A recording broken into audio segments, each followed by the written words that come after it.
The main reason why the African people, especially the youth, can now resort to violence because they are not allowed a word, not a word in politics. If I say anything against the government, I'll be behind the bars the next day. There are informers in every square mile of the country. Do you not fear an informer in this group now? There may be. I don't care. At this moment, I don't care if there is an informer. Maybe tomorrow I will be there behind the bars, and I don't mind. I am prepared to make such sacrifices, and even greater sacrifices for the freedom of the country.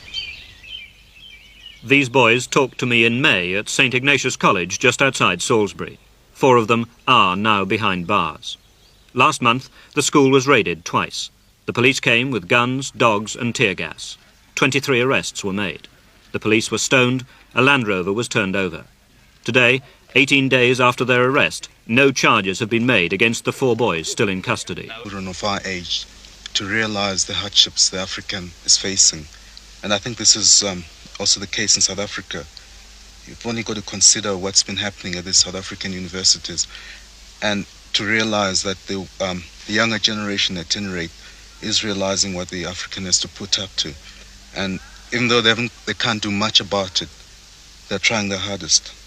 Well, I'm speaking from experience because I've had the opportunity to learn with white boys, and admittedly they tended to come from the upper class, but I think they were fairly representative of the young white children in the country. It's only the parents, and this gap between parents and children is widening, but the young white kids are are trying their hardest anyway to try and lessen the gap. Do you see hope in this situation?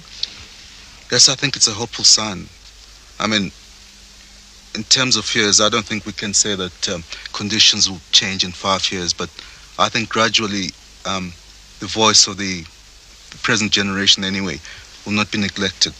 Is there ever going to be black majority rule in this country?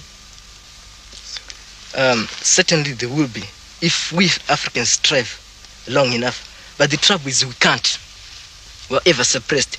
Each time we try to speak against the government, you might find that you're in trouble within a matter of seconds, which is rather too bad. I mean, they should accept opposition. Since they're in power, they should always accept opposition from anybody. Do you think they're foolish not to? Yeah, that's true. That's true enough. One thing that must be made clear to the British government is that the African people in this country are not at all worried about what political ideology they follow. If communism is going to bring them freedom, they will accept that ideology. And for that matter, I can assure you that Western democracy and civilization is really losing popularity in the country.